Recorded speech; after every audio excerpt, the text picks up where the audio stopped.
সাপ্তাহিক নীলকান্তের 11তম প্রতিষ্ঠা বার্ষিকী উপলক্ষে আজকে এই আলোচনা সভা, যেটা টপিক নির্ধারণ করা হয়েছে নিরাপদ সভা গঠনে সাংবাদিক, শিক্ষক এবং রাজনীতিবিদদের দায়বদ্ধতা, শীর্ষক এই আলোচনা সভার সম্মানিত সভাপতি আমাদের প্রিয় শিক্ষক বাবার কলেজের সাবেক অধ্যক্ষ মোহাম্মদ ইয়াস খান স্যার উপস্থিত আছেন। বিশেষ অতিথি হিসাবে বাংলাদেশ জামাত ইসলামের ঢাকা জেলার সম্মানিত আমির মাওলানা মোহাম্মদ দেলাওয়ার হোসেন ও অন্যান্য আমন্ত্রিত অতিথিবর্গ, উপস্থিত সুধী মণ্ডলী, আসসালামু আলাইকুম। আমরা 5ই আগস্টের পরে জাতি কিন্তু নতুন একটা দর্শনের দিকে এগিয়ে যাচ্ছে। বিশেষ করে ইয়াং জেনারেশনের চিন্তা ভাবনা কিন্তু সম্পূর্ণ ভিন্ন। আমরা মনে করছি যে এরা হয়তো কিছু বুঝে না, জানে না, কিংবা আমরা আগের মতোই চলবো, সেই সুযোগ কিন্তু এখন আর নাই। যেহেতু ইয়াং জেনারেশনের ব্যাপক পরিবর্তন আমাকে করতে করছে, সেটা আমি আজকে আলোচনা করছি না। আমিও প্রত্যাশা করি আজকে একটা প্রতিষ্ঠা বার্ষিকী হলো, আমরা দেখতে চাই যে এখানে একটা ভিডিও ক্লিপ থাকবে সাংবাদিকতার উপর, কিংবা সবারই কোনো সমস্যা নিয়ে এসে আমাদেরকে চোখে আঙুল দিয়ে দেখাতে হবে যে এই কাজটা আপনারা সবাই করবেন আমাদেরকে নিয়ে। আমরা এরকম কিছু দেখতে চাই।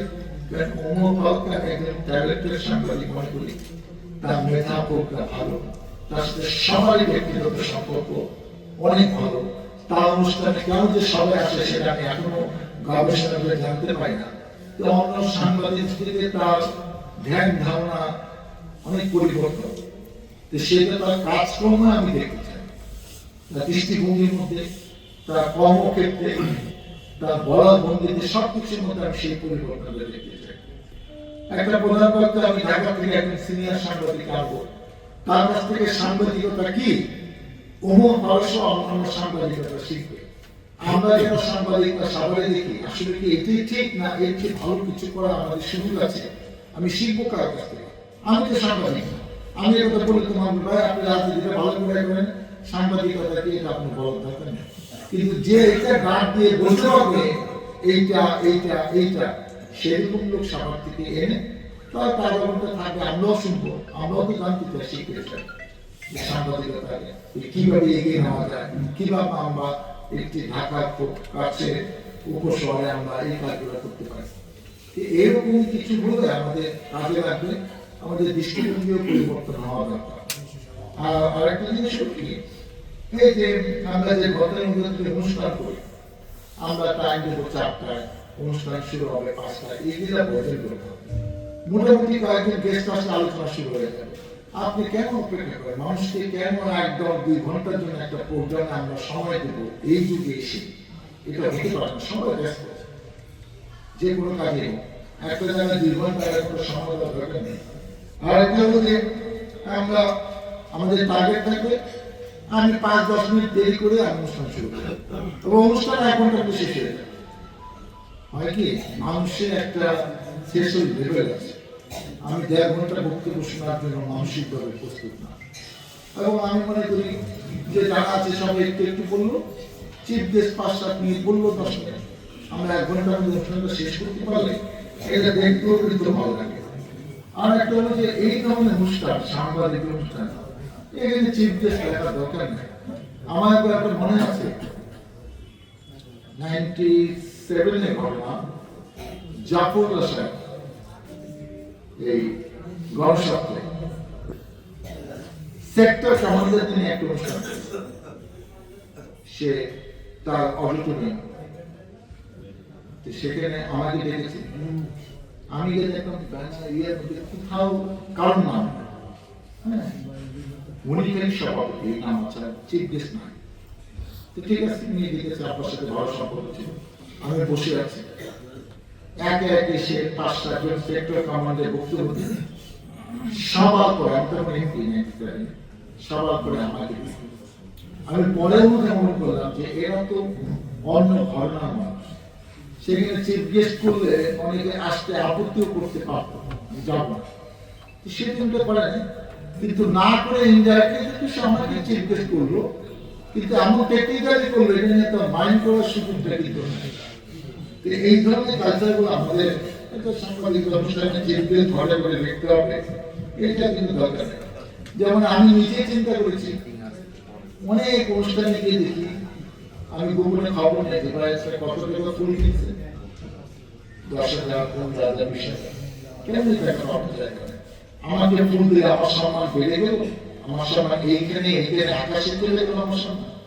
এই ফুলের পর্ব আগামীতে আমি আপনাদের কমিটমেন্ট করলাম, এই ফুলের পর্বটা থাকবে, বলবেন নাই কেন আমি ফুল দিয়ে কম 15,000 টাকা একটা শিক্ষা প্রতিষ্ঠানে কত শিক্ষক আমার ঠিক মতো বেতন দিতে পারি না, আমি 20,000 টাকা ফুল দিয়ে একদম ছেড়ে ফেলবো।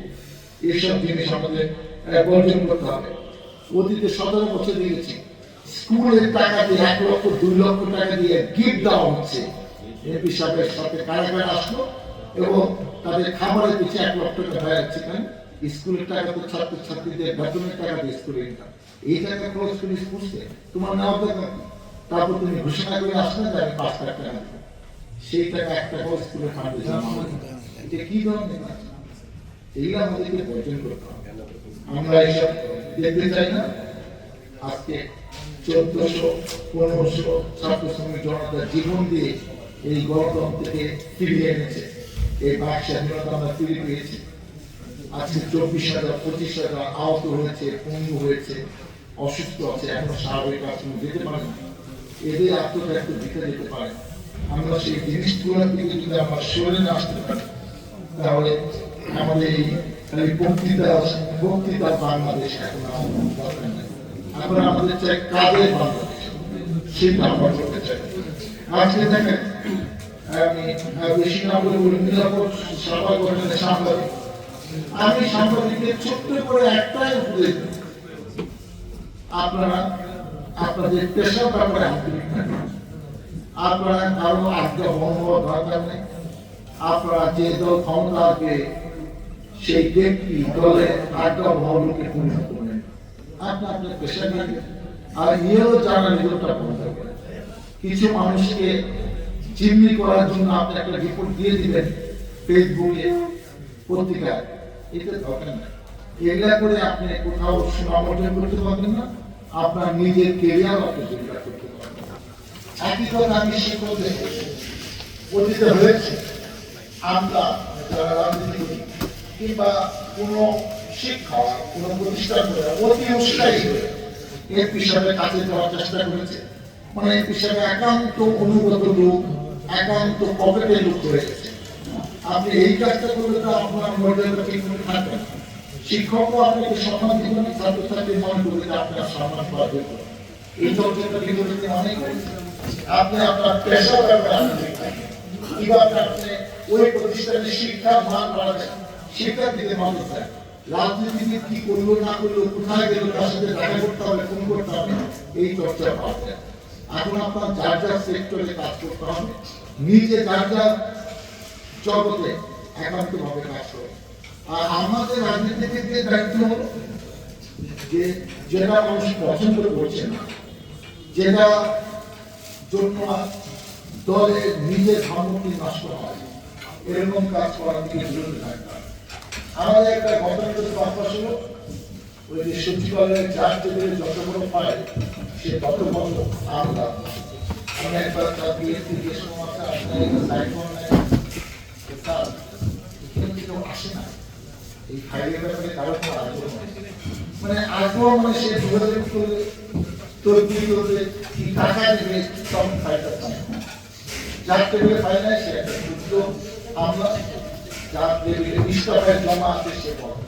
এখন আমাদের যদি এই টেবিলিটি থাকে, আমার সাথে কন্ট্রাক্ট জন্য একজন কোথাও না গিয়ে আমি বড় নেতা না, আমি জনপ্রিয় এমপি না, এই যে একটা কালচার আমাদের আছে, এটা আমাদের ভাবতে হবে।